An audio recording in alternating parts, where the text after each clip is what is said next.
The Story of Ruth. In the days when the judges ruled, there was a famine in the land, and a certain man of Bethlehem in Judah went to live in the country of Moab, he and his wife and 2 sons. The name of the man was Elimelech, and the name of his wife Naomi, and the names of his 2 sons were Mahlon and Chilion. They were Ephrathites from Bethlehem in Judah. They went into the country of Moab and remained there. But Elimelech, the husband of Naomi, died, and she was left with her 2 sons. These took Moabite wives.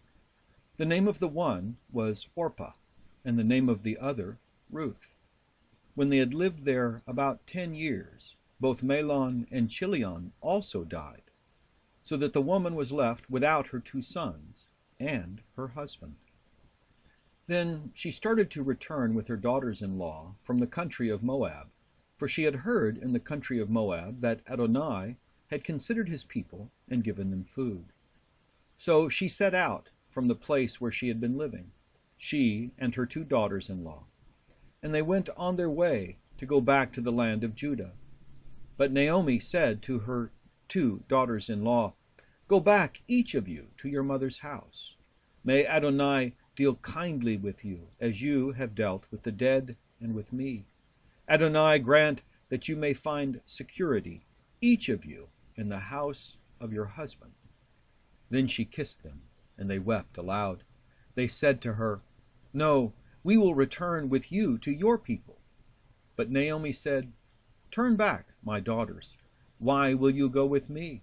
Do I still have sons in my womb, that they may become your husbands? Turn back, my daughters. Go your way, for I am too old to have a husband. Even if I thought there was hope for me, even if I should have a husband tonight and bear sons, would you then wait until they were grown? Would you then refrain from marrying? No, my daughters, it has been far more bitter for me than for you, because the hand of Adonai has turned against me." Then they wept aloud again. Orpah kissed her mother-in-law, but Ruth clung to her. So she said, "See, your sister-in-law has gone back to her people and to her gods. Return after your sister-in-law." But Ruth said, "Do not press me to leave you or to turn back from following you. Where you go, I will go. Where you lodge, I will lodge. Your people shall be my people, and your God my God. Where you die, I will die. There will I be buried. May Adonai do thus and so to me, and more as well, if even death parts me from you." When Naomi saw that she was determined to go with her, she said no more to her. So the 2 of them went on until they came to Bethlehem. When they came to Bethlehem, the whole town was stirred because of them. The women said, "Is this Naomi?" She said to them, "Call me no longer Naomi, call me Mara, for the Almighty has dealt bitterly with me. I went away full, but Adonai has brought me back empty. Why call me Naomi, when Adonai has dealt harshly with me, and the Almighty has brought calamity upon me?" So Naomi returned together with Ruth the Moabite, her daughter-in-law, who came back with her from the country of Moab. They came to Bethlehem at the beginning of the barley harvest. Now Naomi had a kinsman on her husband's side, a prominent, rich man of the family of Elimelech, whose name was Boaz. And Ruth the Moabite said to Naomi, "Let me go to the field and glean among the ears of grain behind someone in whose sight I may find favor." She said to her, "Go, my daughter." So she went. She came and gleaned in the field behind the reapers. As it happened, she came to the part of the field belonging to Boaz, who was of the family of Elimelech. Just then Boaz came from Bethlehem. He said to the reapers, "Adonai be with you." They answered, "Adonai bless you." Then Boaz said to his servant who was in charge of the reapers, "To whom does this young woman belong?" The servant who was in charge of the reapers answered, "She is the Moabite who came back with Naomi from the country of Moab. She said, Please let me glean and gather among the sheaves behind the reapers." So she came, and she has been on her feet from early this morning until now, without resting even for a moment. Then Boaz said to Ruth, "Now listen, my daughter. Do not go to glean in another field or leave this one, but keep close to my young women. Keep your eyes on the field that is being reaped and follow behind them. I have ordered the young men not to bother you. If you get thirsty, go to the vessels and drink from what the young men have drawn." Then she fell prostrate, with her face to the ground, and said to him, "Why have I found favor in your sight, that you should take notice of me, when I am a foreigner?" But Boaz answered her, "All that you have done for your mother-in-law since the death of your husband has been fully told me, and how you left your father and mother and your native land and came to a people that you did not know before. May Adonai reward you for your deeds, and may you have a full reward from Adonai, the God of Israel, under whose wings you have come for refuge." Then she said, "May I continue to find favor in your sight, my lord, for you have comforted me and spoken kindly to your servant, even though I am not one of your servants." At mealtime Boaz said to her, "Come here and eat some of this bread, and dip your morsel in the sour wine." So she sat beside the reapers, and he heaped up for her some parched grain. She ate until she was satisfied, and she had some left over. When she got up to glean, Boaz instructed his young men, "Let her glean even among the standing sheaves, and do not reproach her. You must also pull out some handfuls for her from the bundles, and leave them for her to glean, and do not rebuke her." So she gleaned in the field until evening. Then she beat out what she had gleaned, and it was about an ephah of barley.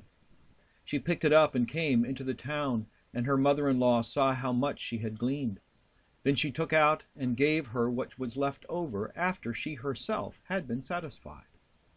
Her mother-in-law said to her, "Where did you glean today? And where have you worked? Blessed be the man who took notice of you." So she told her mother-in-law with whom she had worked, and said, "The name of the man with whom I worked today is Boaz."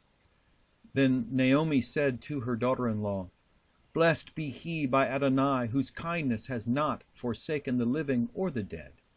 Naomi also said to her, "The man is a relative of ours, one of our nearest kin." Then Ruth the Moabite said, "He even said to me, 'Stay close to my servants until they have finished all my harvest.'" Naomi said to Ruth her daughter-in-law, "It is better, my daughter, that you go out with his young women, otherwise you might be bothered in another field." So she stayed close to the young women of Boaz, gleaning until the end of the barley and wheat harvests. She lived with her mother-in-law. Naomi, her mother-in-law, said to her, "My daughter, I need to seek some security for you, so that it may be well with you. Now here is our kinsman Boaz, with whose young women you have been working. See, he is winnowing barley tonight at the threshing floor. Now wash and anoint yourself, and put on your best clothes, and go down to the threshing floor. But do not make yourself known to the man until he has finished eating and drinking. When he lies down, observe the place where he lies.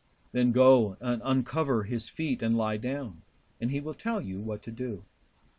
She said to her, "All that you tell me, I will do." So she went down to the threshing floor and did just as her mother-in-law had instructed her. When Boaz had eaten and drunk, and he was in a contented mood, he went to lie down at the end of the heap of grain. Then she came stealthily and uncovered his feet and lay down. At midnight the man was startled and turned over, and there, lying at his feet, was a woman. He said, "Who are you?" And she answered, "I am Ruth, your servant. Spread your cloak over your servant, for you are next of kin." He said, "May you be blessed by Adonai, my daughter. This last instance of your loyalty is better than the first.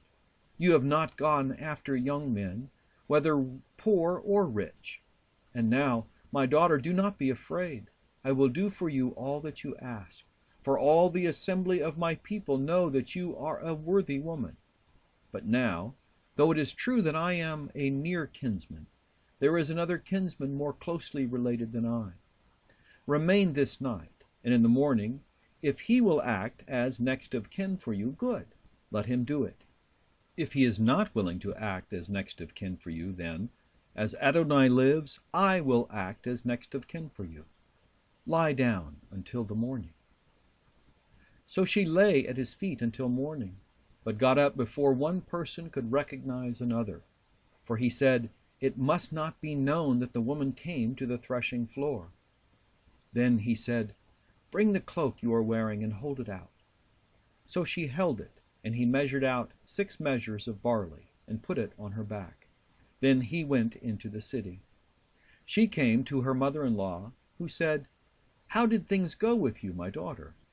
Then she told her all that the man had done for her, saying, "He gave me these 6 measures of barley, for he said, 'Do not go back to your mother-in-law empty-handed.'" She replied, "Wait, my daughter, until you learn how the matter turns out, for the man will not rest, but will settle the matter today." No sooner had Boaz gone up to the gate and sat down there than the next of kin, of whom Boaz had spoken, came passing by. So Boaz said, "Come over, friend, sit down here." And he went over and sat down. Then Boaz took 10 men of the elders of the city and said, "Sit down here." So they sat down. He then said to the next of kin, "Naomi, who has come back from the country of Moab, is selling the parcel of land that belonged to our kinsman Elimelech. So I thought I would tell you of it and say, buy it in the presence of those sitting here and in the presence of the elders of my people. If you will redeem it, redeem it. But if you will not, tell me, so that I may know. For there is no one prior to you to redeem it, and I come after you." So he said, "I will redeem it."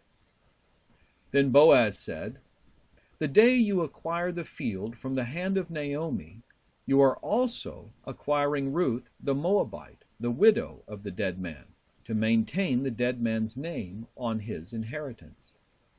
At this, the next of kin said, "I cannot redeem it for myself without damaging my own inheritance. Take my right of redemption yourself, for I cannot redeem it." Now this was the custom in former times in Israel concerning redeeming and exchanging. To confirm a transaction, the one took off a sandal and gave it to the other. This was the manner of attesting in Israel. So when the next of kin said to Boaz, "Acquire it for yourself," he took off his sandal. Then Boaz said to the elders and all the people, "Today you are witnesses that I have acquired from the hand of Naomi all that belonged to Elimelech, and all that belonged to Chilion and Mahlon. I have also acquired Ruth the Moabite, the wife of Mahlon, to be my wife, to maintain the dead man's name on his inheritance, in order that the name of the dead man may not be cut off from his kindred, and from the gate of his native place. Today you are witnesses." Then all the people who were at the gate, along with the elders, said, "We are witnesses. May Adonai make the woman who is coming into your house like Rachel and Leah, who together built up the house of Israel. May you produce children in Ephrathah, and bestow a name in Bethlehem. And through the children that Adonai will give you by this young woman, may your house be like the house of Perez, whom Tamar bore to Judah." So Boaz took Ruth, and she became his wife. When they came together, Adonai made her conceive, and she bore a son. Then the women said to Naomi, "Blessed be Adonai, who has not left you this day without next of kin, and may his name be renowned in Israel. He shall be to you a restorer of life, and a nourisher of your old age. For your daughter-in-law, who loves you, who is more to you than 7 sons, has borne him." Then Naomi took the child and laid him in her bosom and became his nurse.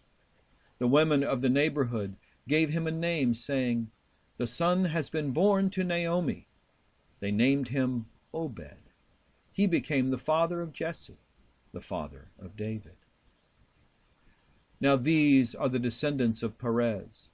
Perez became the father of Hezron, Hezron of Ram, Ram of Amminadab, Amminadab of Nahashon, Nahashon of Salmon, Salmon of Boaz, Boaz of Obed, Obed of Jesse, and Jesse of David.